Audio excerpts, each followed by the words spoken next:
नमस्कार, मैं राजेश शर्मा और 7 इंडिया न्यूज़ में आपका स्वागत है। आज हम बात करते हैं उत्तर प्रदेश पावर कॉर्पोरेशन की, जो कि उत्तर प्रदेश पावर कॉर्पोरेशन बहुत महत्वपूर्ण डिपार्टमेंट है और जो इस समय सूबे में उत्तर प्रदेश पावर कॉर्पोरेशन के मंत्री हैं, उन्हें अरविंद कुमार शर्मा को प्रधानमंत्री नरेंद्र मोदी और गृह मंत्री अमित शाह का बेहद करीबी माना जाता है। चूँकि आप गुजरात आईएएस कैडर में रहे और वहीं से वीआरएस लेके आप उत्तर प्रदेश की राजनीति में आए, यहाँ एमएलसी बने और अब जब 2022 में सरकार बीजेपी की उत्तर प्रदेश में बनी तो उन्हें उत्तर प्रदेश पावर कॉर्पोरेशन का कैबिनेट मंत्री बनाया गया। और ये माना जाता है कि अरविंद कुमार शर्मा एक बहुत अच्छे बहुत तेज तराक आईएएस में गुजरात में उनकी गिनती होती थी, लेकिन जिस तरह पावर कॉर्पोरेशन के इंजीनियर अरविंद कुमार शर्मा की योजनाओं को पलीता लगा रहे हैं, उन्हें चकमा दे रहे हैं, धोखा दे रहे हैं, इससे लगता है कि कहीं ना कहीं जो कॉर्पोरेशन के कुछ जो इंजीनियर हैं, जो भ्रष्ट इंजीनियर हैं, उनमें सरकार का ना कोई दहशत है ना कोई डर है।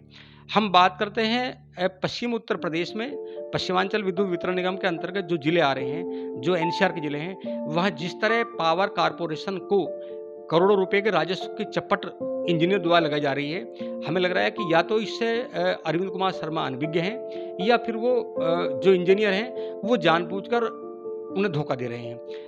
दूसरी बात यह है कि मेरठ में जो ऊर्जा राज्य मंत्री हैं, वो मेरठ दक्षिण के विधायक सोमेंद्र तोमर हैं। सोमेंद्र तोमर मेरठ में हैं और वो भली भांति यहाँ तमाम लोगों से परिचित हैं।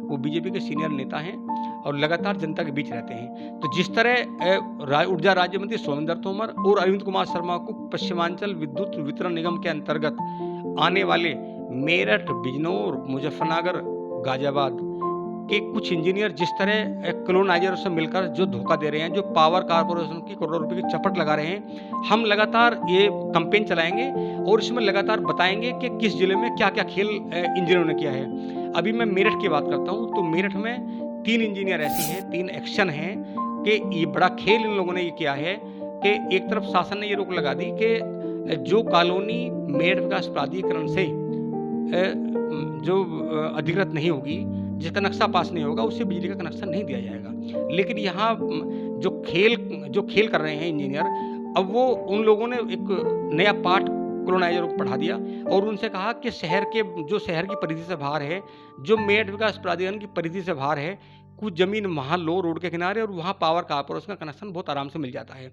दूसरा बड़ा खेल उन्होंने ये किया है कि शहर के अंदर लगभग ऐसी 40 से 45 कॉलोनी ऐसी हैं कि जिनमें कनेक्शन दिया गया और कनेक्शन के नाम पर जो पावर कॉर्पोरेशन को करोड़ों रुपए का नुकसान किया गया, इसकी शायद ना तो ऊर्जा मंत्री अरविंद कुमार शर्मा को पता है और हमें लग रहा है ना ऊर्जा राज्य मंत्री सोमेंद्र तोमर को पता है।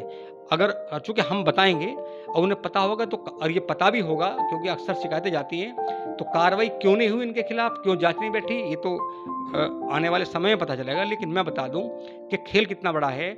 अगर यहाँ अरविंद कुमार शर्मा किसी भी कॉलोनी की जांच कराएं, जो मैं नाम बताऊंगा कॉलोनियों की, उनकी जांच करें कि जब कनेक्शन दिया गया तो डॉक्यूमेंट कितने वर्ग मीटर जमीन के थे और मौजूदा जमीन जो कॉलोनी है वो कितने वर्ग मीटर में है।